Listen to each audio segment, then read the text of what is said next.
muslimat muqimis salah, al-akifin wal-akifat, jamaah salat subuh Masjid Jami' yang mulia. Puji kita selalu pada Allah Azza wa Jalla, di mana Allah As-Samad, tempat kita bergantung, berharap, meminta segalanya. Semua kita yang lemah mengharapkan kekuatan yang dicurahkan oleh Allah Azza wa Jalla. Semua kita yang awam mengharapkan curahan ilmu pengetahuan dari Allah Al-Alim yang maha berilmu.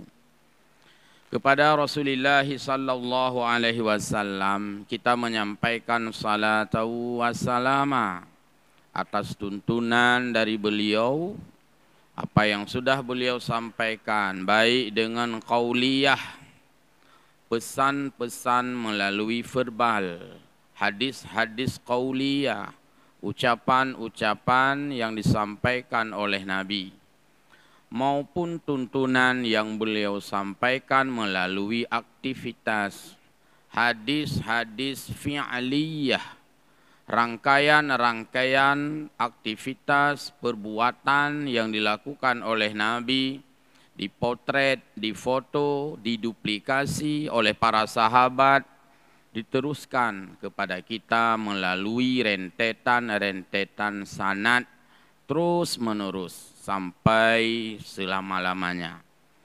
Hamba Allah jamaah yang mulia, sangat sering kita mendengarkan, terutama di dalam suasana Maulidar Rasul sallallahu alaihi wasallam, yaitu dengan istilah atau salah satu kalimat yang sangat mulia di dalam bahasa agama kita, al-akhlaq. Akhlak dengan bahasa lain itu adalah keseluruhan daripada potret Nabi. Itulah maknanya akhlak. Bahasa Al-Quran menggunakan uswatun hasanatun. Dan ini dalam tata bahasa Arab itu menggunakan pola nakirah. Nakirah artinya tidak dibatasi. Uswatun yang artinya contoh teladan, yang dalam tafsir diterjemahkan qudwatun, ikutan, panutan, acuan, patron, blueprint. Tempat kita mencerminkan diri dan tempat kita menyandarkan diri terhadap apa yang mesti kita lakukan dalam keseharian kita. Sehingga akhlak itu bermakna sangat luas, dan akhlak tidak pernah dimiliki oleh orang lain di luar daripada umat Nabi Muhammad sallallahu alaihi wasallam yang beriman. Karena di dalam bahasa kita, walaupun mengandung makna sinonim, makna muradif, satu kata itu kadang-kadang memiliki makna yang berbeda-beda, atau kata-kata yang berbeda memiliki makna yang sama, tapi tidak persis sama. Kita mendengarkan istilah moral, itu tidak sama dengan akhlak. Karena moral satu bangsa berbeda dengan moral bangsa lainnya. Tidak sama moral kita orang Aceh dengan orang di luar Aceh. Tidak sama moral kita orang Indonesia dengan orang di luar Indonesia. Karena moral itu berbeda tempat, berbeda keadaan. Walaupun maknanya semuanya positif. Kita harus punya moral. Lagi orang hana moral, lagi orang hana ikut pepet. Tapi itu berbeda-beda. Moral satu bangsa dengan bangsa yang lain tidak bisa disamakan. Yang kita nilai itu positif, baik menurut kita, belum tentu dinilai itu baik menurut orang lain. Ada kita mendengar etika, etik. Ini juga lain, berbeda dengan moral. Dan itu lebih kecil lingkupnya. Etika dalam keluarga kita tidak sama dengan etika dalam keluarga orang lain. Etika kita orang di Aceh, bahagian di sini, tentu tidak menyebutkan kah kepada orang yang dituakan. Kah hok aja, itu artinya perkataan yang tidak pada tempatnya.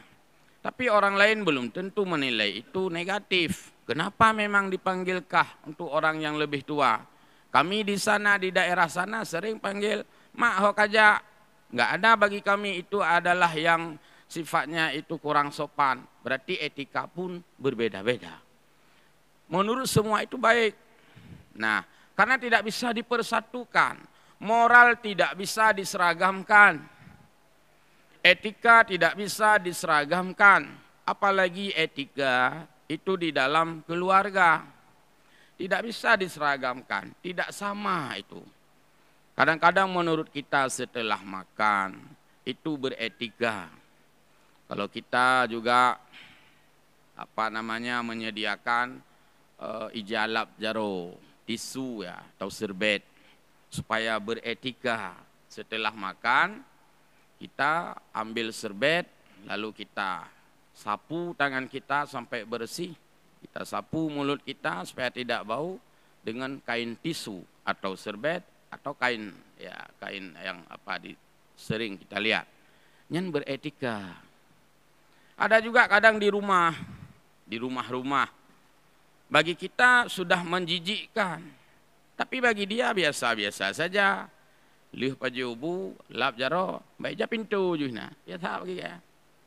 Lap jaro, baik token ju. Biasa. Kita kadang melihat tidak beretika. Setelah makan, masak tangannya disapukan ke kaus kaki. Atau baik ja gorden juga lap hinan. Maka hija gorden bengkut. Karena itu yang dietika di dalam keluarganya. Ada etika juga kadang-kadang antara mertua dengan menantu. Ada yang sebagian menganggap tidak etis lah. Mertua bawa sepeda motor. Ya tuan gemeh Honda, dah duduk dan nyoy ikut. Mungkin yang lebih etis, menantu bawa sepeda motor, mertua dibonceng di belakang. Itu pun tidak bisa diseragamkan. Ya hidup seragam ya. Yang bisa kita seragamkan adalah dengan akhlak. Sebab akhlak itu dimiliki utuh oleh Nabi. Maka Nabi juga sebagai simbol akhlak. Ketika ditanya, ma khuluquhur rasul, apa akhlak Nabi, akhlak Rasul? Istri beliau Aisyah menjawab, kana khuluquhul Qur'an. Akhlak Nabi adalah Al-Quran. Al-Quran bisa diseragamkan karena memang Al-Quran hanya satu. Tidak bisa Al-Quran itu variasi.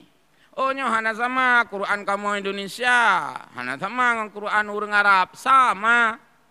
Yang tidak sama model percetakannya, yang tidak sama penggunaan jenis kertasnya, yang tidak sama ukuran mushafnya, yang tidak sama mungkin model hurufnya, yang tidak sama mungkin barisnya, cara memberi barisnya.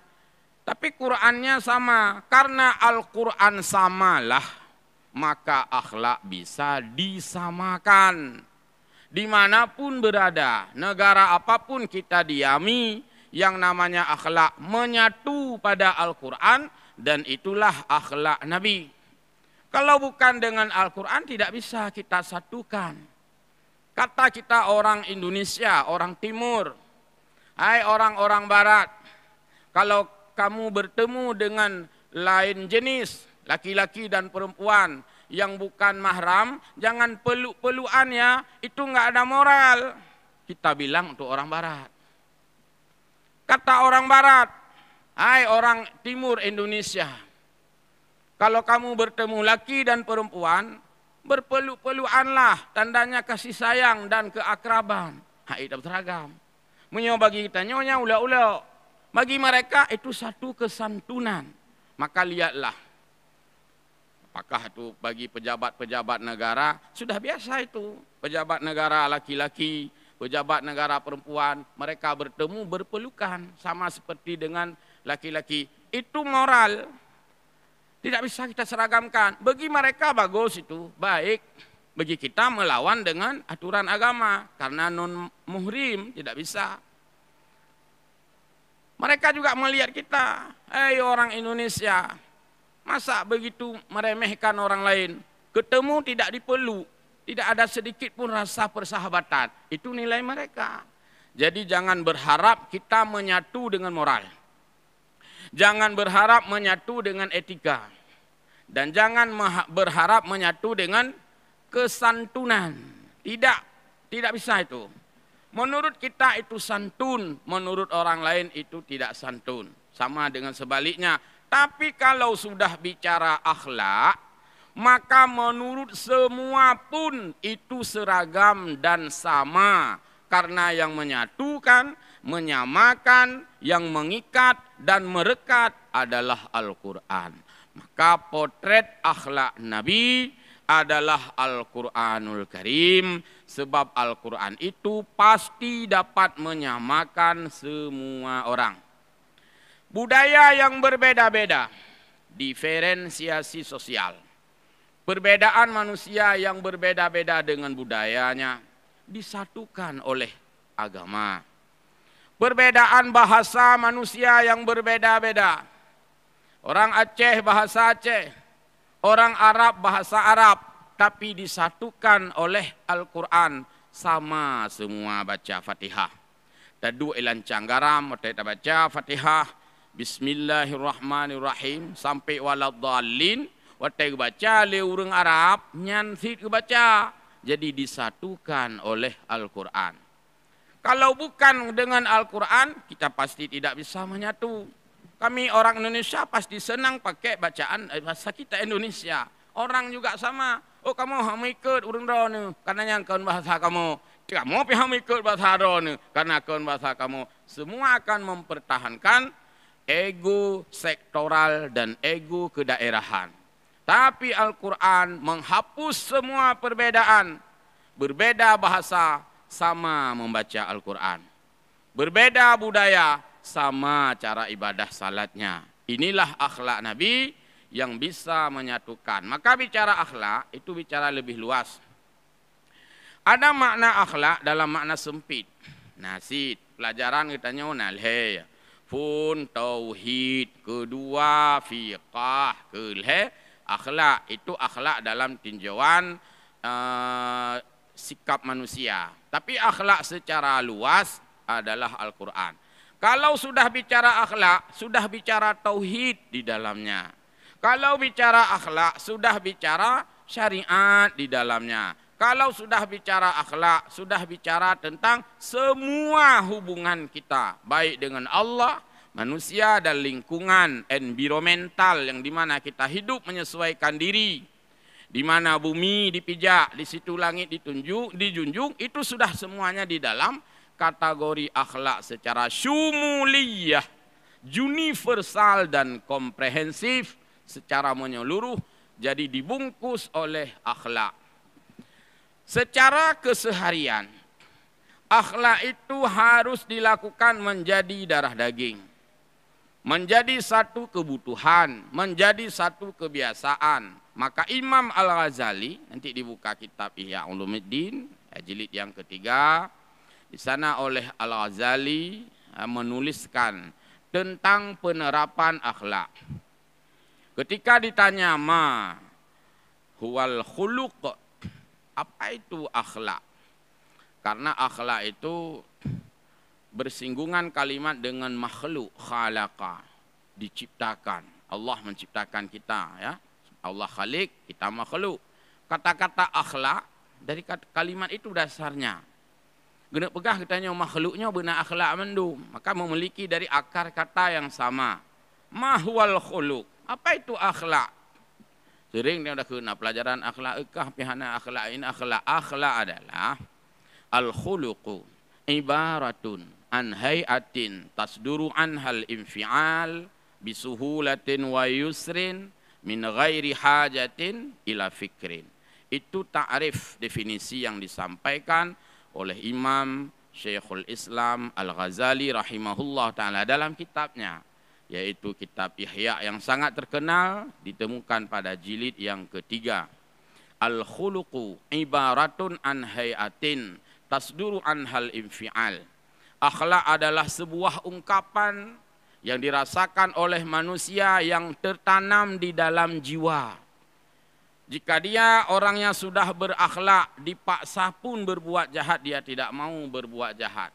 Hai kacarut gaknya kacok peng 40 ribu. Keputih kacarut gak menampu sapu. Dipaksa pun dia tidak mau.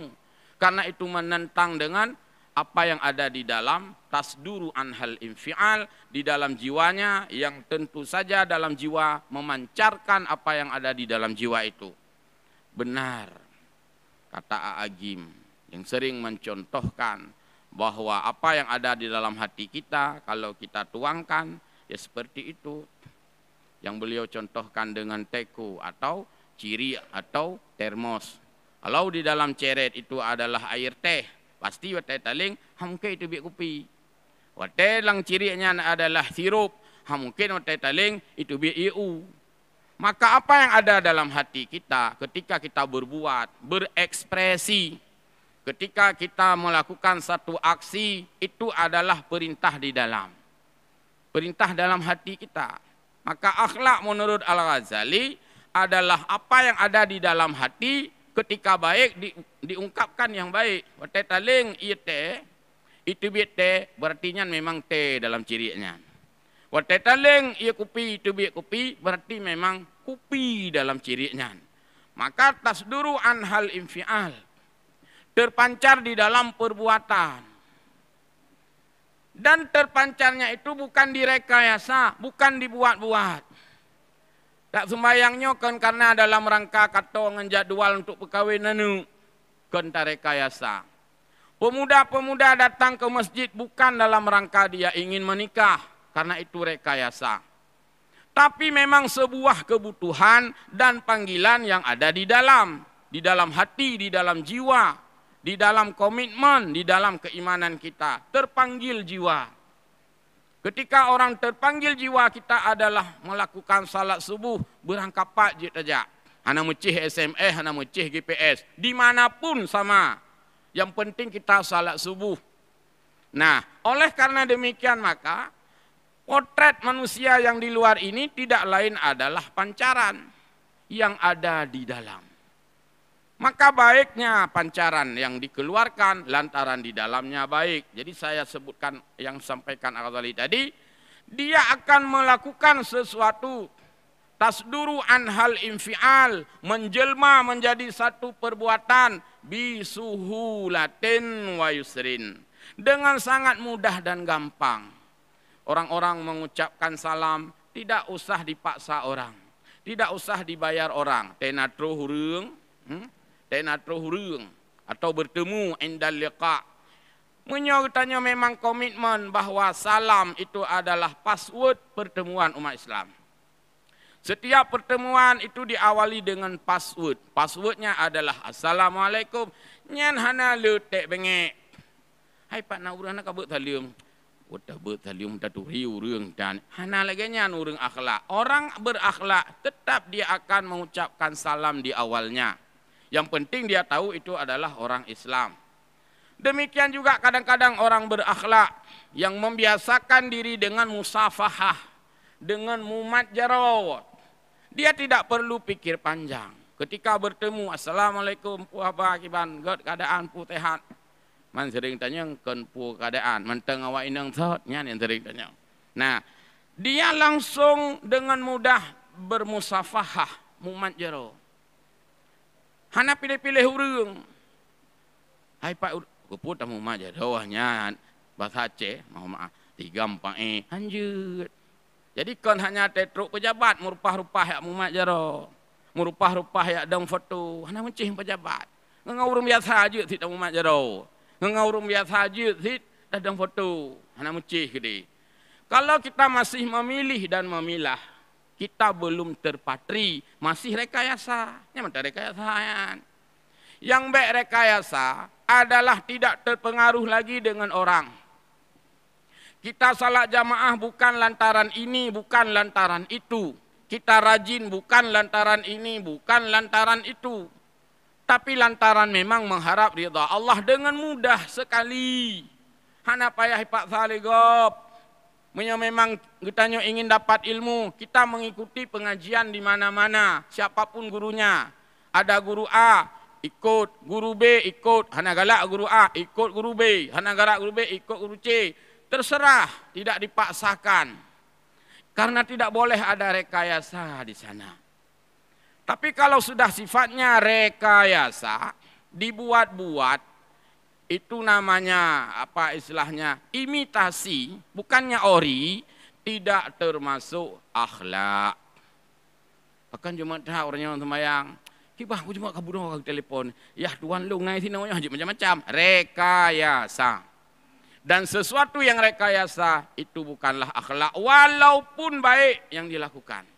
Karena konsep akhlak adalah bisuhulatin wa yusrin min ghairi hajatin ila fikrin, tanpa harus pikir panjang. Ruk jami itu rumah. Ada tamu datang ke rumah kita. Apa yang mudah kita sajikan? Yang na iya kuah, pedu iya kuah. Oh, na iya kopi, pedu iya kopi. Atau apa saja, kebiasaan itu menuntut kita untuk berbuat mudah. Kadang-kadang terlalu banyak pikir, kan akhlak sih. Ruh jami. Kadang-kadang guna buat kopi, ingat ke, taka tengah muhai, kakak hana buat. Nyan kamu pikir. Nah, itu contoh bukan akhlak. Lalu akhlak Nabi kenapa disebut Al-Quran? Sebagaimana jawaban Siti Aisyah, karena khuluquhul Quran, karena hanya Al-Quranlah yang mencakup semuanya.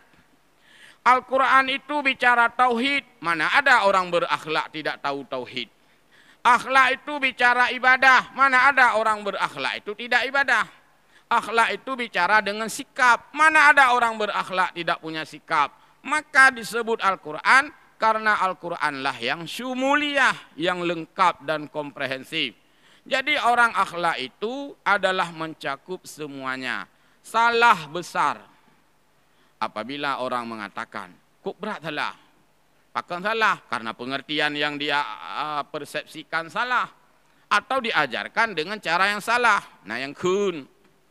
Hai tanya hana put tiga tak ibadat. Yang penting begat akhlak. Nyani loh orang sambung. Kiban dah sambung kalimatnya. Mio keurinong. Hana put hai tanya tutup aurat hat. Yang penting begat akhlak. Yang bisa bawa macam. Hana put tanya hayu hat. Yang penting begat akhlak. Hana pun ajak semayang jamaah pitanya. Yang penting begat akhlak. Kiban cara aku pisah akhlak dengan ibadah? Tidak bisa. Bahkan orang kadang-kadang meremehkan satu ibadah dengan menganggap ada ibadah yang lain. Itanya hana penting tak semayang jamaah. Yang penting nak tamu sedekah. Tidak boleh dibuat ibadah itu dalam bentuk competitiveness, bukan persaingan ibadah. Karena ketika kita salat, kita tidak boleh mengabaikan juga zakat. Ai, hana penting semayangnya. Yang penting tanya zakat. Zakatnya peduli kepada orang lain. Untuk kena urung semayang. Hai, hana penting tak boh jaketnya. Yang penting tanya ibadah Allah Ta'ala. Itu adalah competitiveness yang tidak pada tempatnya. Sama seperti orang-orang mengatakan, hana pun tutup tak aurat, pitanya urinang. Yang penting tak pegah haba, mentang begot-got. Yang penting akhlak, mentang begot. Gue pikir kanyan akhlak adalah salah satu bahagian kecil dalam kehidupan. Padahal akhlak itu di mana-mana. Maka Nabi menyebutkan bahwa akhlak itu adalah Al-Quran, karena di sanalah potret menjadikan kehidupan manusia. Allah jamaah yang mulia, 2 menit lagi. Kalimat uswatun hasanah yang tadi kita baca dalam Al-Quran, dalam format nakirah itu artinya tak terbatas dan luas. Ini menunjukkan bahwa bicara uswatun hasanah, bicara akhlak bukan hanya di masjid. Bicara uswatun hasanah, bicara akhlak bukan hanya berkaitan dengan hablum minallah. Tapi juga bicara akhlak adalah bicara dengan semua hal dalam berbagai kapasitas, dalam berbagai tempat. Salah satu akhlak Nabi adalah Rasulullah sallallahu alaihi wasallam senantiasa menganggap dan menganjurkan kepada kita adalah untuk tidak mengganggu siapapun di antara kita. Dan hadis yang nyata-nyata beliau sampaikan, sampai beliau ulang 3 kali. La yu'minu, la yu'minu, la yu'minu. Tidaklah beriman, tidaklah beriman, tidaklah beriman. Dalam penjelasan syarah hadis dikatakan tidak sempurna. Tak kena iman, namun-namunan. Bahasa cih cilet-cilet. Yang utuh hana. Maka tidaklah beriman seseorang secara utuh. Lalu ditanya oleh sahabat, liman ya Rasulullah, siapa mereka ya Rasulullah? Yang engkau kategorikan tidak beriman secara utuh itu siapa ya Rasulullah? Gue jawab, alladzi la ya'manu jarahu bawa'iqah, yaitu orang yang tidak bisa membuat nyaman orang lain dengan apapun kebijakan kita, dengan apapun keputusan kita, dengan apapun tindakan kita, dengan apapun sikap kita, atas nama hana nyaman gop dalam makna positif. Nyan getanyo ge anggap orang yang tidak berakhlak, hana nyaman gop. Man tiak tham rum enjudi, kahana nyaman om enjudi paki nyan bak tempat draw wai tetam. Jadi makna tidak menyamankan orang lain, tidak membuat orang lain memiliki satu keadilan dari sikap kita. Tanyo kepala sekolah, hanji ilanya guru, hanji ten pangkat guru, nyan contoh. Tanyo sidro ayah, hanji ilanya anu. Tanyo sidro pemimpin, hanji ilanya rakyat. Dan sebaliknya juga, rakyat je ilanya pemimpin, hanjut. Rakyat jut ilanya negara, hanjut tidak berakhlak juga. Baik kabayu pi listrik pakon, listrik negaranya. Itu kan negara katanya, nya listrik negara, baik kabayu listrik, nya ilanya negara. Hai baik kabayu pi PDAM, PDAM-nya kata negara, itanya ke warga negara, nya ta ilanya negara. Jadi bukan hanya dari atas, kadang-kadang bermakna mendalimi, tapi juga dari bawah ke atas. Tidak hanya top down ke bawah, tapi juga bottom up-nya ke atas. Sama atas nama tidak menyamankan, semuanya dalam ranah menganiaya, dan itu bukanlah akhlak. Sehingga Nabi kenapa menyuruh kita pada salat jamaah Jumat terutama. Sunat mandi, pakan sunat mana tajak sembahyang Jumat. Baik milanya orang lain nanti hidang samping katanya. Mana tak apoh-poh gop tanya. Hana tapoh ngan jaro, tapoh ngan bayar katanya. Sama sih milanya gop. Dan itulah contoh-contoh yang diangkat oleh Nabi. Sehingga Nabi mengatakan bahwa siapapun yang hidupnya membuat orang lain terganggu, nyan katanya hana akhlak dan tidak sempurna iman. Man buat mengganggu, kengkelu dah buat mengganggu. Daduk langkawan, tatuh gentut, kamu ganggu gop. Berarti urung tuh untuk langkawan hana sempurna iman. Menang kira-kira. Karena itu juga perbuatan yang bisa mengganggu orang lain. Apakah di jalan atau di mana-mana. Saya kira demikian, mudah-mudahan keberadaan kita tidak membuat orang lain terganggu dengan keadaan kita. Maka Nabi menganjurkan kita hidup tidak boleh mengganggu orang lain. Baik dengan cara kita atau dengan tingkah kita atau dengan kebijakan kita. Sehingga tidak mengganggu perasaan bagi orang-orang yang berada di sekitar kita. Demikian, mudah-mudahan manfaat bagi kita bersama dan mohon maaf. Wallahul muwaffiq ila aqwamit thariq. Wassalamualaikum warahmatullahi wabarakatuh.